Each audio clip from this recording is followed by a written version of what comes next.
Oyentes de Radio María, un día más, con la gracia del Señor, proseguimos el comentario del Catecismo de nuestra Madre la Iglesia. Y dentro de la explicación del cuarto mandamiento en la que nos encontramos, honra a tu padre y a tu madre, hoy hacemos, como se dice popularmente, un pequeño cambio de tercio y entramos en un apartado que dice las autoridades en la sociedad civil. Porque, como vais a ver, pues el cuarto mandamiento no solamente regula la relación de padres e hijos en el interior de la familia, sino que es un mandamiento que también por extensión pues habla, regula, hace referencia a todo el sentido de autoridad y de obediencia dentro de la sociedad. El apartado es a partir del punto 2234 y el título es Las autoridades en la sociedad civil. Dice este punto, que primero es un punto introductorio. El cuarto mandamiento de Dios nos ordena también honrar a todos los que, para nuestro bien, han recibido de Dios una autoridad en la sociedad. Este mandamiento determina tanto los deberes de quienes ejercen la autoridad como los de quienes están sometidos a ella. Es decir, que al igual que cuando se ha hablado de padres e hijos, el Catecismo ha dedicado pues, unos cuantos puntos a deberes de los padres y luego otros puntos deberes de los hijos, ¿no? También aquí ahora hablando de pues, ese sentido de autoridad que configura y ordena la sociedad, pues también va a hablar de deberes de quienes ejercen la autoridad y deberes de quienes estamos sometidos a esa autoridad, ¿no? Así lo irá distinguiendo. Pero primeramente, en este punto 2234, como digo, pues es una introducción que sencillamente afirma el principio de que el cuarto mandamiento, la Iglesia Católica no lo ha... es verdad que en primer lugar por la propia formulación, cuando dice honra a tu padre y a tu madre, se refiere a la familia natural. Pero es verdad que ahí hay un sentido de paternidad y de maternidad que no se circunscribe exclusivamente pues, a los padres biológicos. También hay otra paternidad. Dios es fuente de toda paternidad. Y también la autoridad de un profesor, la autoridad de un gobernante, está participando de esa paternidad. Es, por lo tanto, un sentido pues, más amplio de lo que literalmente dice el cuarto mandamiento. Aquí habría que comenzar rescatando, si se me permite el término, rescatando el término del principio de autoridad. Digo rescatando porque está claro que es uno de esos conceptos que es muy contracultural, que ha sido muy desprestigiado pues en toda esa crisis posterior al mayo del 68, etcétera, ¿no? Si algo se ha criticado siempre ha sido el principio de autoridad, ¿no? Parece que en fondo todas las revoluciones, todas las revueltas eran siempre contra el principio de autoridad, ¿no? Que se ha llegado culturalmente a resultar siempre antipático donde los haya. Bueno, es verdad que yo hablo de nuestra cultura actual, de esa especie de inversión de valores a partir del mayo 68, pero bueno, hay que reconocer también que esto, esa especie de dificultad de sumisión que lleva el hombre hacia el principio de autoridad, eso viene de siempre, eso es el pecado original. Aunque es verdad que en determinadas épocas culturales, pues igual se enfatiza mucho, ¿no?, esa rebelión frente a la autoridad, pero eso de que el principio de autoridad nos cueste y de que resulte antipático y de que haya una tendencia a la rebelión, yo creo que casi se confunde con el pecado original. Acordaros aquello de cómo formula el libro del Génesis, ¿no?, el pecado original.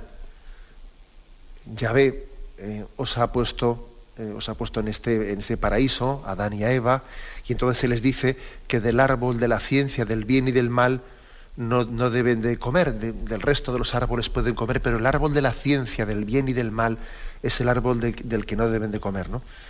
Ahí se afirma, por lo tanto, la autoridad de Dios frente a ellos, ¿no? Y es curioso cuál es la reacción de Adán y Eva, ¿no? Basta que les digan que de ese árbol no pueden comer para que precisamente vayan a ese árbol, ¿no? Es una especie de tendencia nuestra tendencia nuestra a la insumisión.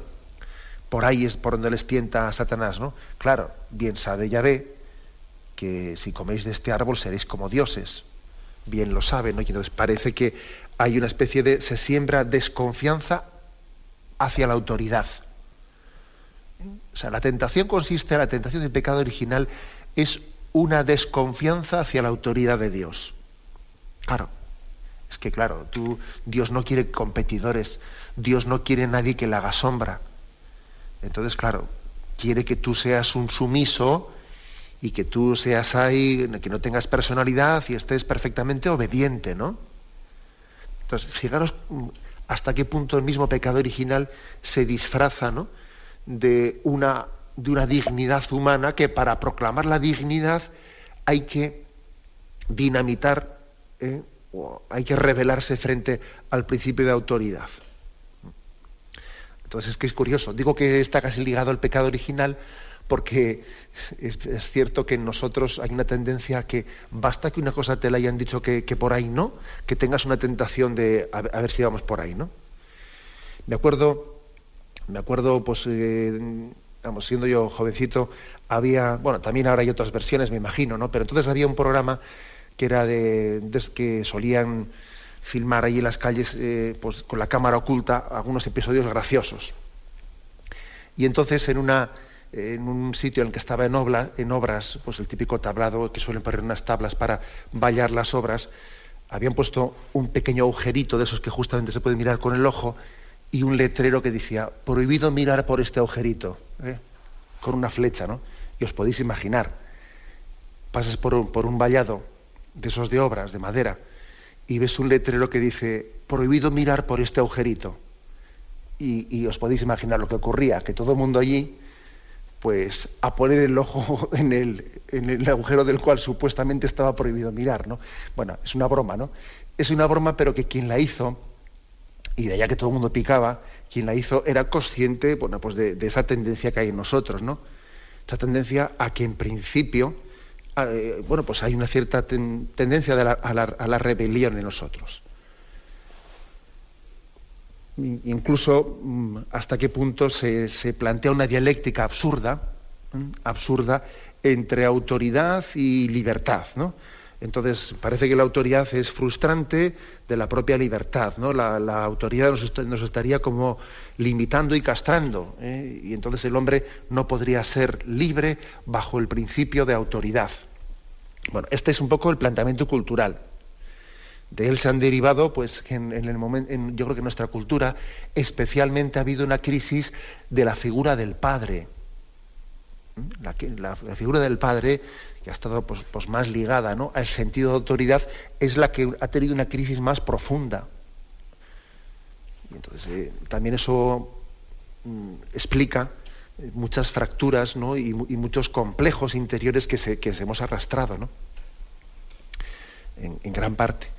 Y también quizás en este momento, bueno, pues las familias se han apoyado demasiado exclusivamente en la figura de la madre, Claro, parece que la madre es lo único que se salva en esa crisis, ¿no? Porque la madre pues tiene ese referente de amor práctico, de amor, sí, amor cariñoso, amor que de alguna manera nos saca las castañas del fuego y es capaz de sacar adelante una familia pues por esa especie de amor generoso, pero claro, pero que necesita, ¿no? Necesita una complementación y un equilibrio entre la imagen del amor paterno y el amor paterno, ¿no?, entre los dos. Entonces, digamos que la crisis de la familia que estamos viviendo en gran parte ha nacido de la crisis de autoridad de la figura paterna. Y a mí me parece que estamos en un momento histórico muy interesante para discernir y para hacer un juicio crítico de cuáles son las consecuencias que se han derivado de esa falta de autoridad o de esa crisis del principio de autoridad. Yo creo que estamos en un momento bueno para evaluarlo, porque hemos visto que las crisis familiares principales, o sea, los daños mayores que se han generado en los niños, se han generado en los niños de familias de tipo desestructuradas, una familia desestructurada en la que no hay principio de autoridad. en la que se ha caído en un permisivismo completo y total, y en la que el niño no tiene un referente al cual seguir, y entonces el referente se lo busca él como puede, ¿no? Y se lo busca en la calle o se lo busca en una pantalla de un ordenador. Es decir, ¿no? La falta del principio de autoridad ha generado un tipo de familia desestructurada que ha hecho mucho más daño, pero vamos, esto es sociológicamente constatable, ¿no? Mucho más daño ha hecho, ¿no?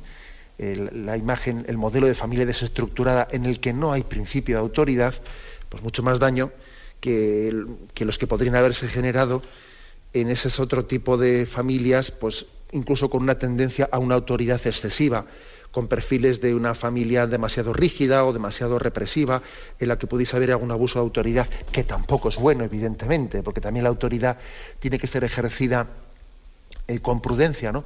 Pero ojo, yo creo que sí podemos decir, objetivamente hablando y con datos en la mano, que mucho más daño ha hecho la falta del principio de autoridad que el exceso del principio de autoridad.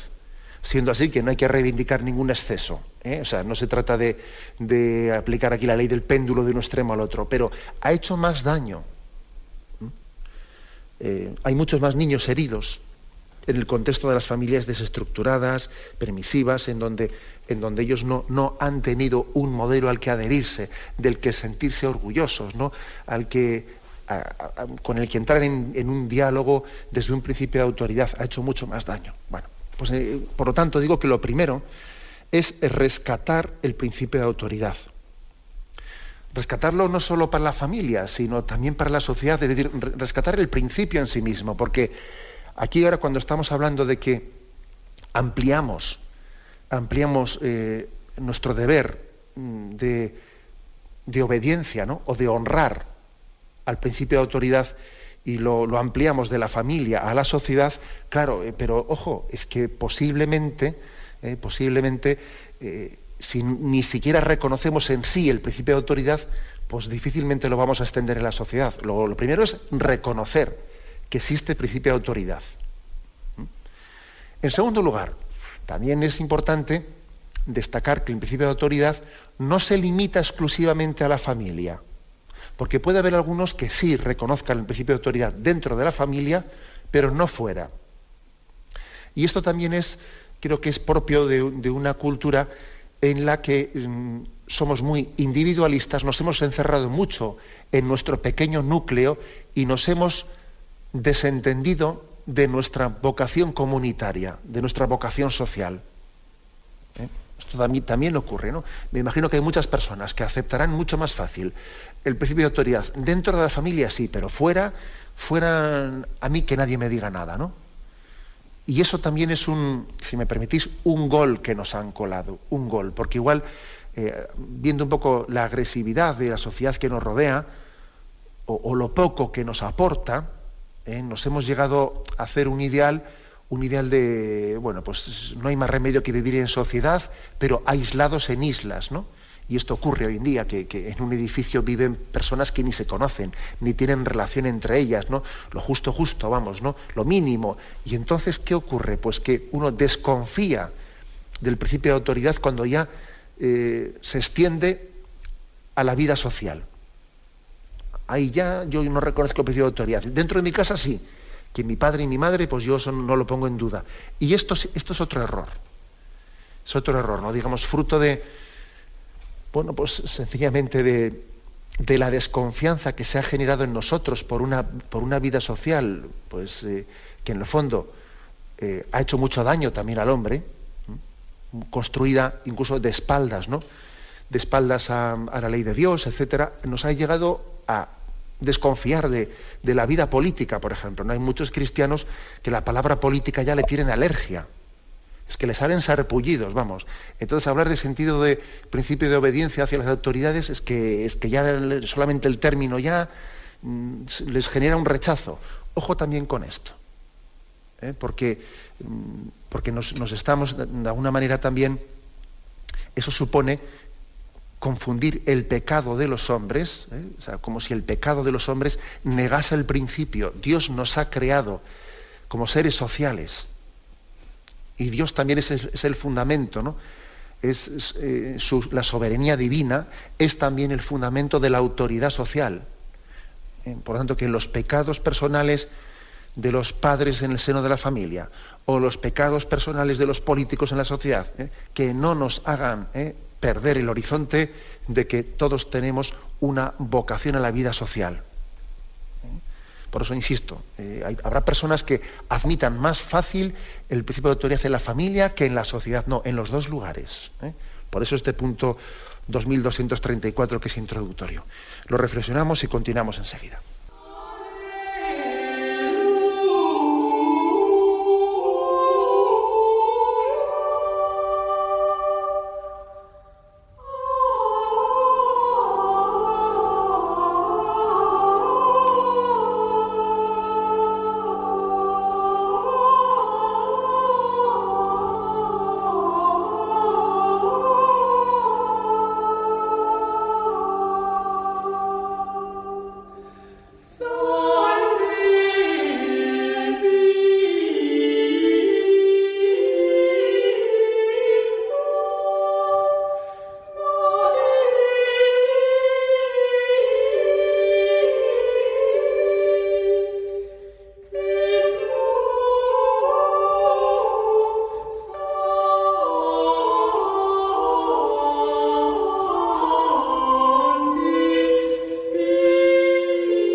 Escuchan el programa Catecismo de la Iglesia Católica con Monseñor José Ignacio Munilla. Estamos hoy hablando sobre las autoridades en la sociedad civil. Y después de haber afirmado que el cuarto mandamiento no solo regula la autoridad dentro de la familia, sino también en la sociedad, ahora en el punto 2235 comienza ya a hablar de los deberes de las autoridades, de los que ejercen la autoridad. Luego más tarde hablará de los deberes de los ciudadanos.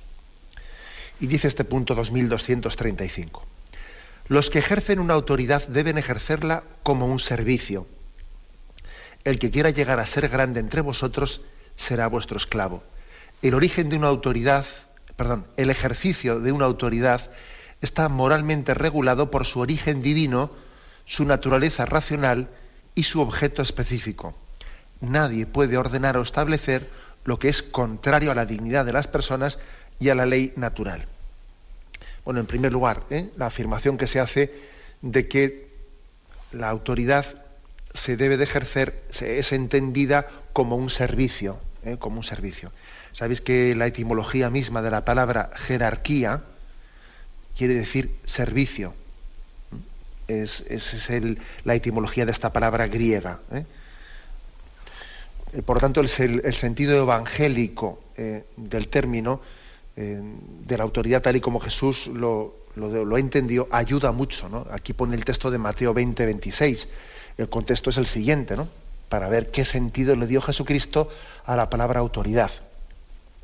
Sabéis que los jefes de las naciones las dominan como señores absolutos y los grandes las oprimen con su poder. No será así entre vosotros, sino el que quiera ser grande entre vosotros será vuestro servidor, y el que quiera ser el primero entre vosotros será vuestro esclavo. De la misma manera que el Hijo del Hombre no ha venido a ser servido, sino a servir y dar su vida en rescate por muchos. O sea que Jesús define su autoridad en términos de servicio. Autoridad es, Dios da una potestad para poder servir a los demás. Podemos ver también cómo Jesús compara el ejercicio de la autoridad con el del buen pastor. Tengamos en cuenta que para el hombre oriental la imagen del pastor era el símbolo de la autoridad política. Tal es así que el cetro, ese cetro que incluso suelen usar los reyes, ¿no? Y ya en nuestros países occidentales, ese cetro no es sino una estilización del cayado del pastor. Ese cetro que se hace así en los actos solemnes de entrega de autoridad, se le entrega un cetro. Ese cetro está tomado, tiene el simbolismo del cayado del pastor que se ha estilizado, se ha simplificado y se le entrega el cetro. O sea que ese cetro nace en Oriente y es símbolo del rey, que es pastor del pueblo. Y el pastor sirve al pueblo y el pastor da la vida por las ovejas, ¿no? Cuando Jesús dice yo soy el buen pastor, lo que quiere decir yo soy la buena autoridad. Yo soy la buena autoridad, en contraposición con los malos pastores de los que hablaron los profetas que ejercen mal la autoridad. Y en el Antiguo Testamento aparecen duramente condenados los malos pastores, los reyes de Israel o los sacerdotes que ejercían mal, ¿no? Que en lugar de servir al rebaño se apacentaron a sí mismos y se engordaron a costa de las ovejas, ¿no? Bueno, los judíos entendieron muy bien lo que Jesús quería decirles, ¿no? Que la autoridad había que ejercerla no para aprovecharse de otros o para explotarles, ¿no? Sino que Jesús dijo, yo he venido para que tengan vida y la tengan en abundancia. Es el pastor que alimenta a las ovejas, ¿no? Si vemos la etimología de la palabra autoridad, todavía entendemos mejor las cosas, ¿no? Vemos que la palabra autoridad viene de la palabra latina autor, que viene del verbo aullere, que significa aumentar, hacer crecer. O sea, esto es importante. El que tiene autoridad es el que es fuente de origen, el que hace crecer. El padre, en sentido propio, es aquel que da la existencia a otro y se preocupa de su crecimiento. El significado, por tanto, de la palabra autoridad no sencillamente no es te mando, sino que es te engendro, te hago crecer. Claro, para eso hay que mandar, pero significa un mandar en sentido de hacer crecer. O sea, luego autoridad en el sentido etimológico de la palabra es ser fuente de vida. Fuente de vida es servir a esa vida, ¿no? Por eso la paternidad es la imagen de toda autoridad. La autoridad es paternidad. Como veis, cuánto ilumina el sentido etimológico de las palabras y el sentido evangélico, ¿no? En el que Jesús explicó el sentido de autoridad. Es importante corregir, ¿no? Corregir pues imágenes confusas, ¿no? Yo creo que ayuda mucho unir la imagen de autoridad a la de paternidad.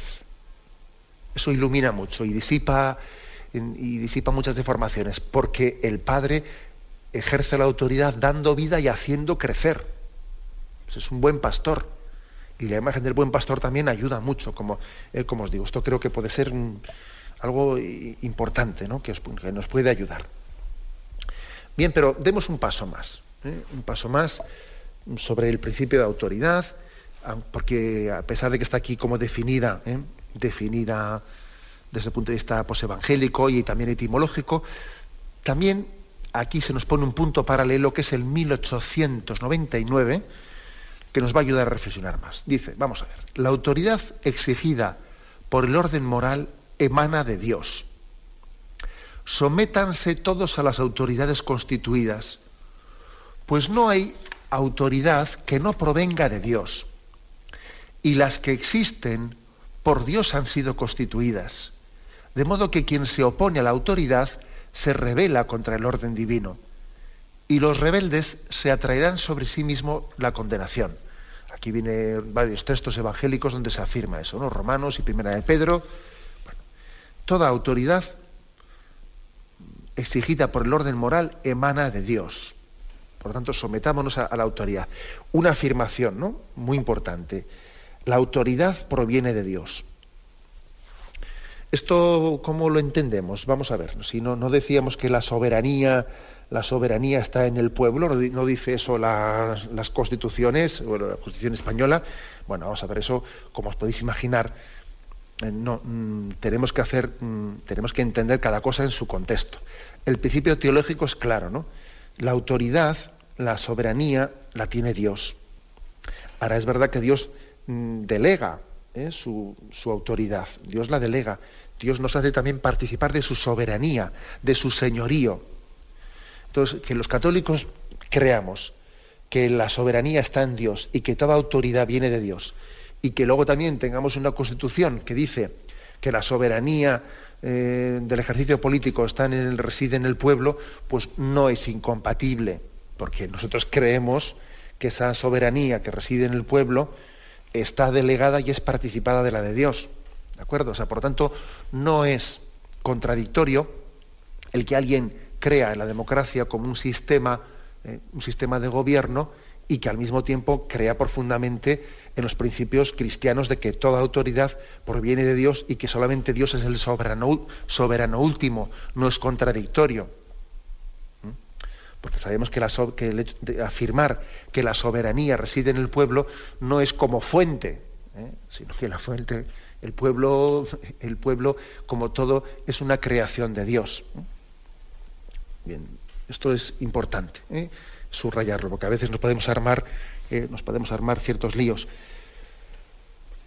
Por lo tanto, es cierto que la autoridad de la sociedad, de los políticos, de los enseñantes, en última instancia proviene de Dios. Sí, en última instancia proviene de Dios. Lo que pasa es que vamos a ver que no es lo mismo como entendemos ese principio de soberanía y autoridad en la Iglesia que en la sociedad civil. Porque Jesucristo fundó él personalmente, ¿no? El Hijo de Dios hecho hombre, él fundó la Iglesia. Y al fundarla, la fundó también con una estructura mínima, una estructura pues, de autoridad. Aunque después es cierto pues, que en los derechos canónicos, etcétera, nosotros desarrollamos las cosas, pero el principio fundamental de autoridad, Jesucristo lo dejó regulado en su Iglesia por el ministerio apostólico. O sea, le dio la plena autoridad al colegio apostólico, ¿no? Y a Pedro como cabeza de ese colegio apostólico. Entonces no se puede poner al mismo nivel, pues cómo se entiende la soberanía y el ejercicio de la autoridad en la Iglesia que en la sociedad civil. Porque claro, Jesucristo no fundó un gobierno, Jesucristo no fundó una institución del Estado, no, fundó la Iglesia. Entonces, aquí hay que hacer una distinción. Es que la afirmación de que toda autoridad proviene de Dios, eso se aplica tanto a la sociedad civil como a la Iglesia, como a todo.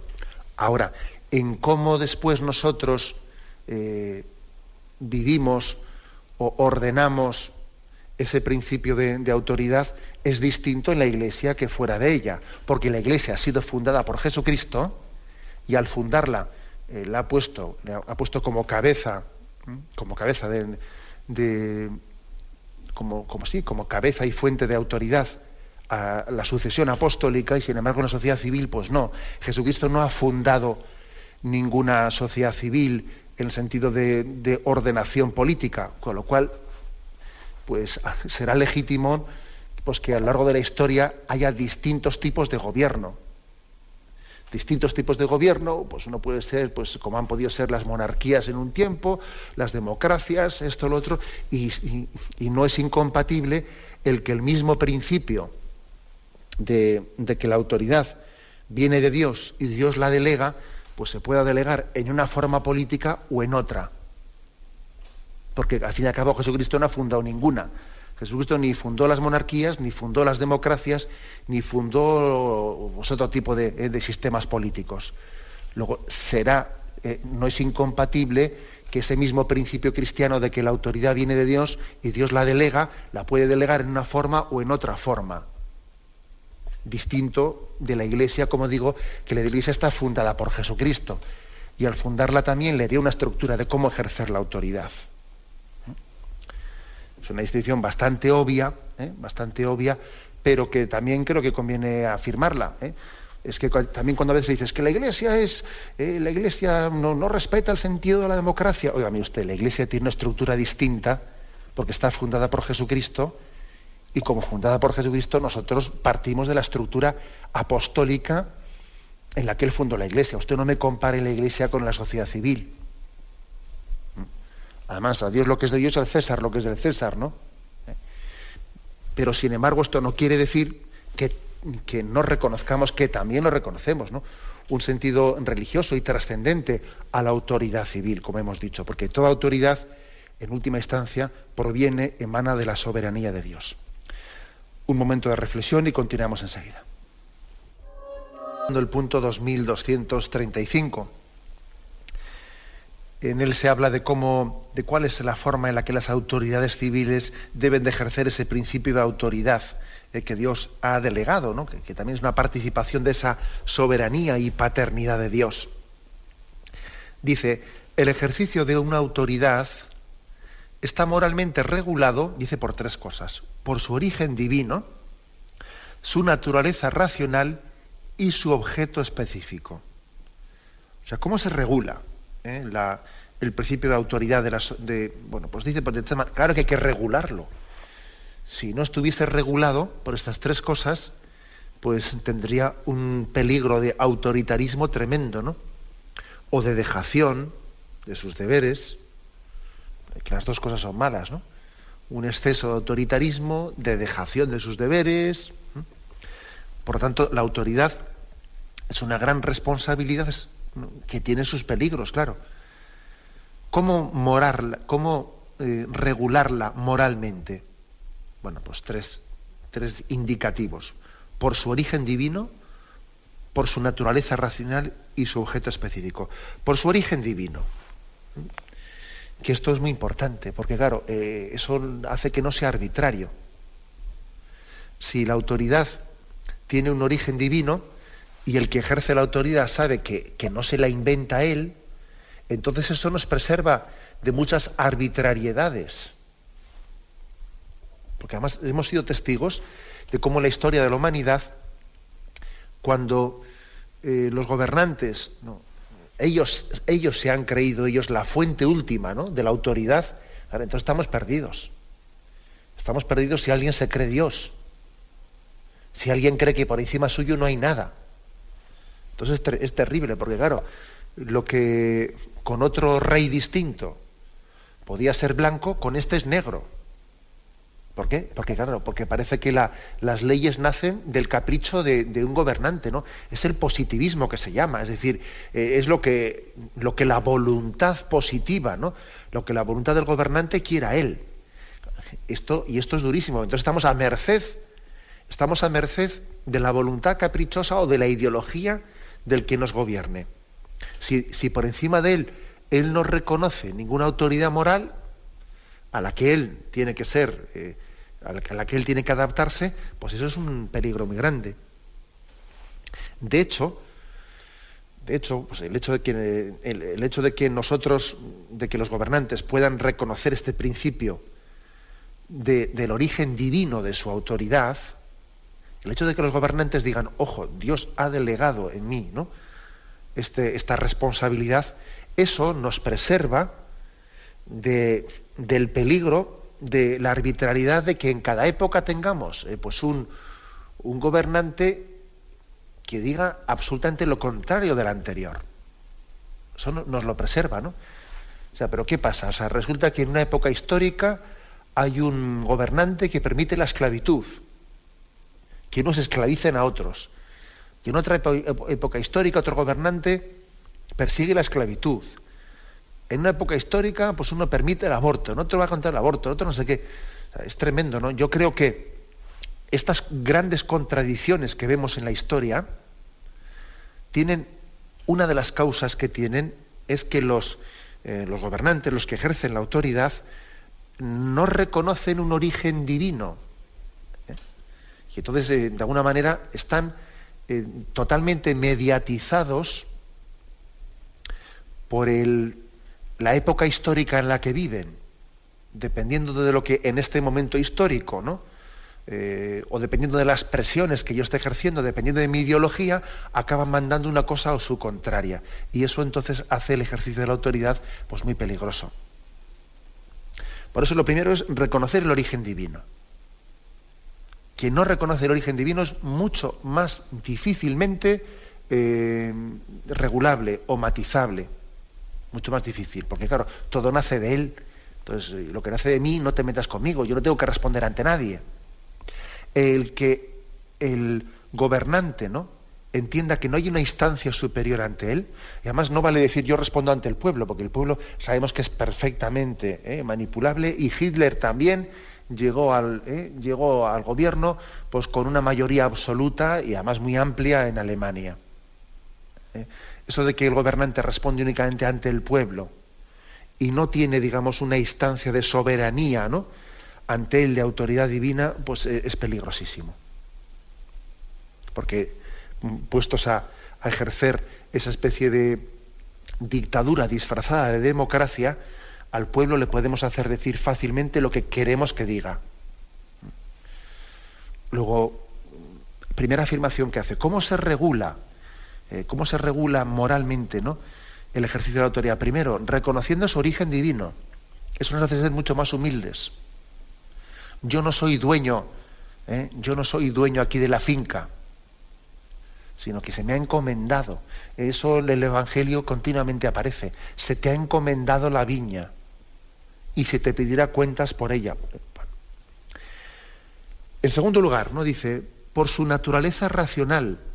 O sea, la autoridad tiene que reconocer la naturaleza racional, es decir, que existe una capacidad de ser conforme, que las leyes que hacen los gobernantes, las leyes tienen que estar reguladas tienen que ser acordes con la ley natural. La naturaleza racional supone que toda ley humana tiene que ser conforme a verdad. No es posible que una ley sea totalmente contradictoria con la otra, o con la que hubo antes o con la que habrá después, ¿no? Porque la ley natural no cambia. La ley natural es la misma antes, hoy y después. Luego, las leyes humanas, las leyes positivas, tienen que tener esa capacidad de adecuarse a la ley natural. Este es un principio que sabéis que Su Santidad Benedicto XVI lo está subrayando mucho, ¿no?, en este diálogo de fe cultura, que fue quizás el sustrato principal de aquel discurso que pronunció en Ratisbona, en Alemania, ¿no? El hecho de que las formulaciones tienen que ser razonables, y también las que las religiones hacen.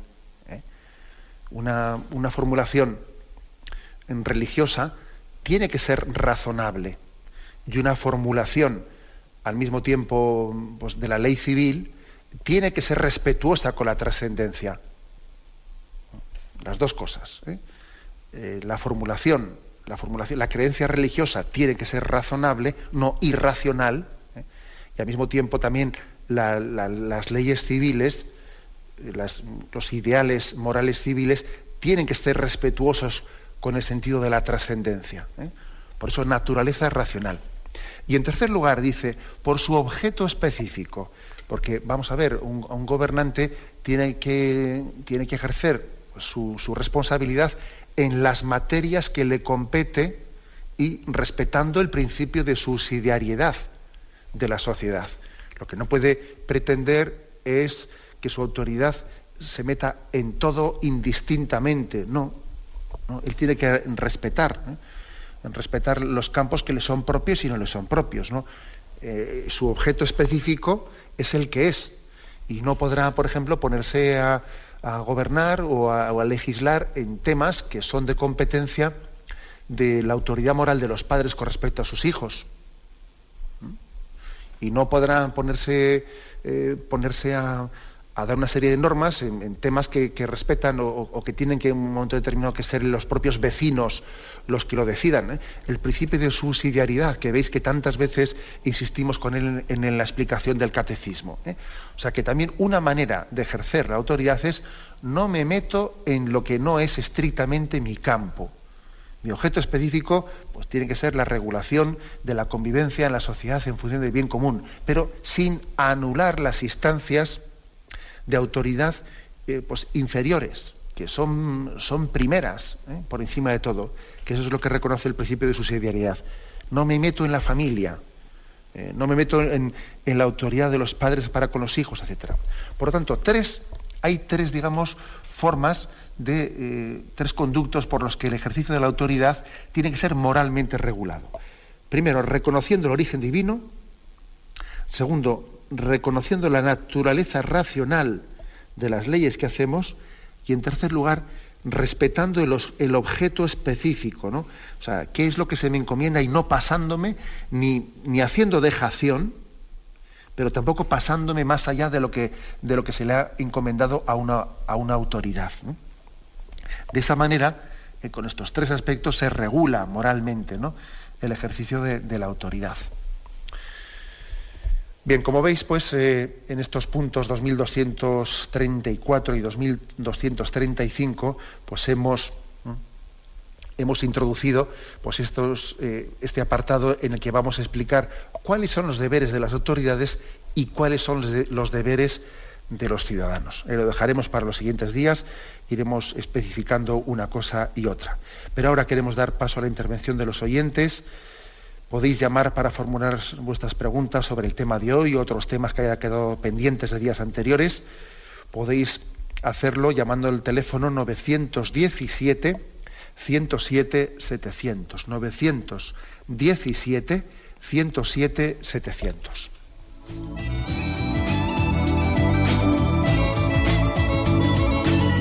¿Le gustaría tener sus programas favoritos de Radio María en CD o DVD?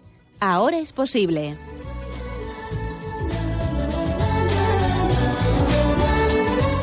Le sugerimos que primero se informe en qué formato de audio lo puede escuchar en su equipo, DVD o CD, teniendo en cuenta que no todos los lectores de CD pueden reproducir el formato digital MP3 en el que enviamos nuestros programas. Y luego, si quiere en su casa esos programas que tanto le gustan, solo tiene que escribir una carta a Radio María, Paseo Lanceros 2, primera planta, 28024, Madrid, indicando si lo quiere en CD o DVD y cuántos programas. También le rogamos que escriba su nombre, dirección y no se olvide de facilitarnos un teléfono de contacto para cualquier duda que nos surja.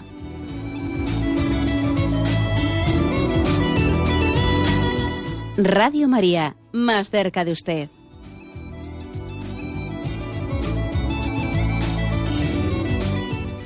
Escuchan el programa Catecismo de la Iglesia Católica, con Monseñor José Ignacio Munilla. Sí, buenos días, ¿con quién hablamos? Sí, buenos días, señor Monseñor.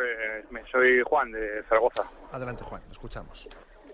Bueno, yo tengo un poco de conflicto por lo que está usted comentando, porque veo que, sí, estoy de acuerdo que desde el punto de vista teórico es lo que deberían los gobernantes, digamos, desarrollar en sus mandamientos, ¿no?, y en sus mandatos, vamos. Pero veo que se queda un poco en plan teórico, ¿no?, porque el ciudadano y sobre todo el cristiano lo tiene muy difícil hoy en día, en tanto en cuanto somos esclavos de muchísimas normas. Aunque estén amparadas constitucionalmente, pueden ser también antimorales, ¿no?, o antirreligiosas. Me refiero sobre todo, pues, porque cuando Jesús habla en el Nuevo Testamento sobre dar al César lo que es del César y a Dios lo que es de Dios, no tengo muy claro si se refieren, sobre todo por la pregunta de los judíos sobre el impuesto, de pagar, contribuir con Hacienda y estas cosas, o también hay que, digamos, callar y cumplir todas las normas que el Estado nos impone, unas veces buenas, otras veces no tan buenas, desde el punto de vista siempre moral. Y entonces, ¿cuál es la actuación que tenemos ahí los cristianos en ese panorama, ¿no?, en ese punto de vista? Pues nada más, era eso, Monseñor. Muchas gracias. Pues mire, pues yo le diría lo siguiente. Yo creo que el cristiano coherente, ¿no?, y comprometido, por una parte, de cara a un gobernante, va a ser el ciudadano más leal. Va a ser el más leal, por sus principios cristianos.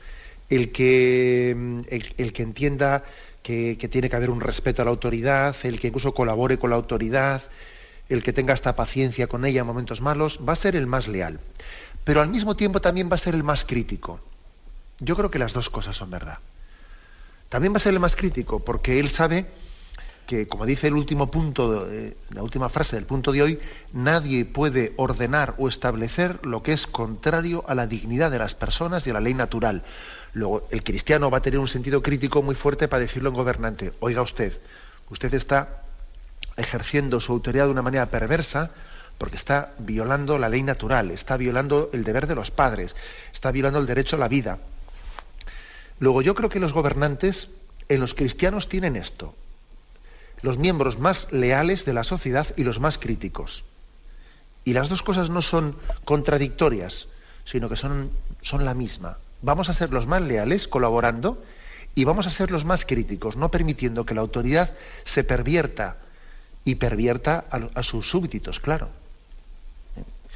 ¿Cómo compaginar las dos cosas? Pues yo creo que actuando conforme a verdad y a justicia en cada momento. No por visceralidad, no por rabia, no porque este me cae bien o me cae mal, no por simpatías o antipatías políticas.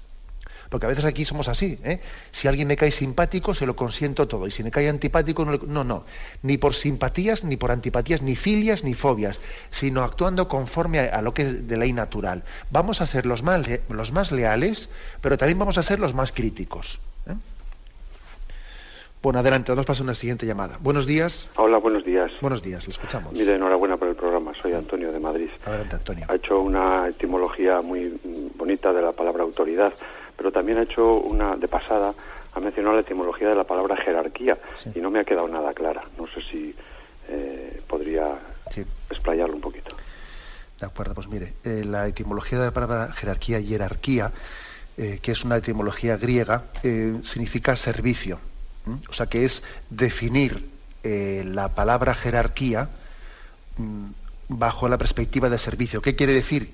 Que cuanto más alto está uno en la jerarquía, es más servidor de todos.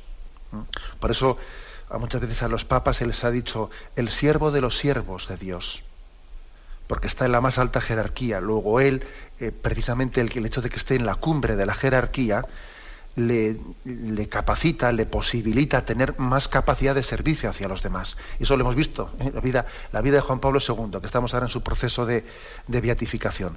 Pues el hecho de que estuviese en la cumbre de la jerarquía le permitía ser el siervo de los siervos, no ser dueño de su vida, no ser dueño ni de nada, ¿no? Ni de mi tiempo, ni de mi comodidad, ni de nada, ¿no? Estar desapropiado de sí mismo, ser un don para los demás.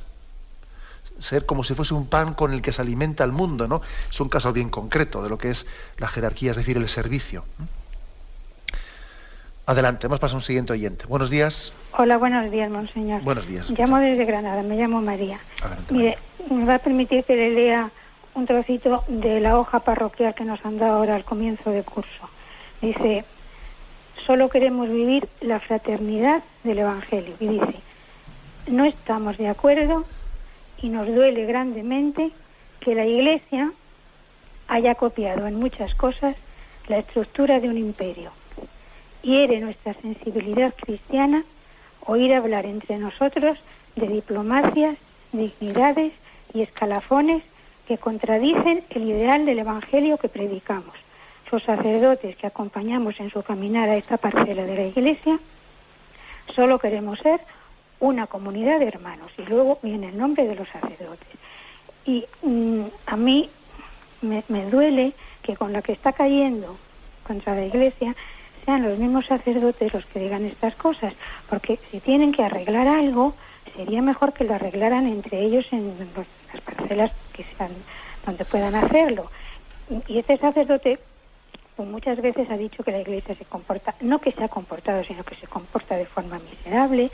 Jamás habla del Papa, nunca le he oído en los 5 años que yo llevo en esta parroquia hablar del Papa, ni de los obispos, ni de los viajes que hace el Papa, ni de nada. Entonces a mí me duele porque lo que usted está explicando de forma muy razonada sobre la autoridad y la jerarquía no lo oyen todos los cristianos. Entonces estas cosas lo que hacen es poner a la gente contra la jerarquía de la Iglesia. Y todo el mundo no oye Radio María, donde se lo explican tan bien como lo ha explicado usted, y que por cierto jamás hablan en esa parroquia sobre Radio María. Perdone, si quiere usted hacer algún comentario. De acuerdo, bien, yo creo que nosotros, y también le agradezco que no haya mentado usted ni el nombre de la parroquia ni nada, que creo que en este tipo de cosas agradecería a los oyentes pues que no menten el nombre de personas concretas, porque no vamos a nosotros a hablar contra nadie. Mire, consejo concreto, pues que esa publicación se la mande usted al obispo del lugar, se la mande el obispo y le diga, mire, señor obispo, con preocupación le mando esto y lo pongo en sus manos. Eso creo que es una manera de proceder madura por parte nuestra, porque los obispos tenemos una responsabilidad que tenemos que ejercerla. ¿Qué es lo que opino yo de eso que está escrito ahí? De que, pues que es una actitud acomplejada, por desgracia, ¿no? Pues por desgracia quien ha escrito eso le han inoculado esa especie de virus de acomplejado. Oiga, mire usted, la estructura de la Iglesia, ¿qué diplomacias ni dignidades? Pues pongamos el ejemplo que he puesto yo ahora mismo, ¿no? Anda que la dignidad que tuvo Juan Pablo II, que tiene el Papa actual, cómo la dan y la desgastan totalmente por el reino de Dios. Ya quisiéramos todos los obispos y todos los sacerdotes y todos los fieles ejercer de esa manera la responsabilidad, la autoridad que Dios ha puesto en nuestras manos. Otro gallo cantaría. Vamos, seríamos una iglesia, vamos, con una capacidad de evangelización impresionante. Otro gallo cantaría, qué diplomacia. Vamos a ver, por otra parte, ¿por qué tenemos que desprestigiar la palabra diplomacia? El hecho de que exista un cuerpo diplomático, los nuncios, pero cuánto bien ha hecho la Iglesia con su capacidad diplomática, que muchas veces se recurre a ella para mediar en los conflictos armados, etcétera, ¿no? Yo creo que eso es una especie de visión acomplejada en la que se pretende juzgar la estructura de la Iglesia desde nuestros esquemas políticos del momento. Oiga, la Iglesia tiene una estructura distinta de la sociedad civil porque está fundada por Jesucristo. Y no se puede, ¿no?, comparar la estructura de la Iglesia con la sociedad civil. Nunca se ha comparado ni se comparará. Bueno, pero bien, pero con paciencia. Rezamos, entiende, porque yo creo que también hay ciertos virus que son como, pues que se tienen que ir pasando con la edad. Pero también creo que es bueno que usted eso lo ponga en manos del señor obispo del lugar. Adelante, vamos a pasar a un siguiente oyente. Buenos días. Hola, buenos días, monseñor. Buenos días, escuchamos. Mire, esto que le voy a consultar encajaba mejor ayer, pero no pude entrar. Bueno, pues adelante. Mire, soy María de Orense y le llamo con mucha pena por mis hijos porque no van a la iglesia. Uh-huh. Ellos están bautizados y confirmados, pero las prácticas religiosas dicen que no son necesarias, que Dios está en todas partes y que con tener un buen comportamiento que es suficiente. Ellos sí son buenas personas, sí, pero hacen el bien, son caritativos y cumplidores de sus deberes profesionales y sociales, pero como yo le digo, todo eso de cara a Dios no vale nada. Uh-huh. Si no vais a la iglesia a recibir los sacramentos, porque el Señor nos dice que en el Evangelio que el que no come mi cuerpo no tendrá parte conmigo. Yo me canso ya de decirle cosas, pero le aconsejo que recen, que lean el Evangelio, pero me dicen que no me preocupe, y los deje a su aire. Pero ¿cómo los voy a dejar? Yo rezo mucho para que el Señor y la Santísima Virgen le toque el corazón, pero es que hago mal en aconsejarle. Sí. O es que hay otro camino para ir al cielo. O se puede salvar uno fuera de la iglesia. Señor, yo le digo una palabrita por su salvación. Sí. Una palabrita, si le parece. Mire, yo igual no les diría a los hijos esa frase que ha dicho usted, de que todas esas cosas buenas que hacen, que sean generosos, cumplidores, fieles, etcétera, de que todo eso no vale nada, no vale nada si no al mismo tiempo se abren a la confesión de Dios. Yo no les diría esa expresión de que todo eso no vale nada, porque yo creo que en la medida en que también tengan esas honestidades en su vida, se preparan también para acoger el don de Dios. O sea, sin duda alguna, esas vidas con muchos grados de honestidad, ¿no?, que también serán pecadores, porque claro, usted lógicamente ha descrito todo lo positivo, pero todos esos aspectos positivos les preparan también para recibir a Dios. Yo les insistiría, creo que es bueno que usted también tenga esa preocupación, que siga rezando por ellos y que hable con ellos con la prudencia de no ser agobiante, pero con la prudencia de estar ahí y decir una palabra cuando haya que decirla. Yo sobre todo les insistiría en que es injusto olvidarse de Dios y olvidarse de los sacramentos cuando resulta que Dios nos está continuamente bendiciendo y nosotros somos unos desagradecidos. Plantéelo usted por ahí. Plantéelo diciéndole, mira, Dios está continuamente derramando sus gracias en vosotros, en vuestras familias, etcétera, etcétera, y posiblemente vosotros las estáis recibiendo sin agradecérselo. Porque ¿qué es la Eucaristía? Sino la acción de gracias a Dios por los bienes que Él nos da. Eucaristía es acción de gracias, que eso significa la palabra Eucaristía, ¿no? Pues acción de gracias. Es decir, no somos desagradecidos a Dios, que nos da tantos bienes, y no reconocemos en Él la fuente de la gracia? ¿O es que pensáis que todas las cosas buenas que hacéis en vuestra vida las hacéis por vuestros méritos y no por la gracia de Dios? Luego seamos reconocidos, ¿no? De los leprosos que Jesús limpió, solamente uno volvió a darle gracias. Yo se lo plantearía por ahí, que Dios les bendice y hay que ser agradecidos con Dios. Una manera de plantearles el aspecto de la vida. Lo digo porque si usted únicamente les habla de que tenéis un deber, no cumplís, parece como que igual, yo qué sé, o sea, no se dan cuenta que lo bueno que están haciendo es ya una gracia de Dios, ¿sabe? Yo lo plantearía de esta manera. Y usted siga rezando por sus hijos y al mismo tiempo tenga paz también y tenga confianza en que todo lo que se preocupa por ellos, Dios lo atiende. Me despido con la bendición, como hacemos todos los días. Hoy quiero dar una bendición especial también para todos los oyentes palentinos de esta diócesis desde la que hablo y para todos los voluntarios de Radio María, porque hoy se cumplen, si no me equivoco, hoy se cumplen 7 años que Radio María se escucha en esta localidad de Palencia. La bendición de Dios Todopoderoso, Padre, Hijo y Espíritu Santo, descienda sobre vosotros. Alabado sea Jesucristo.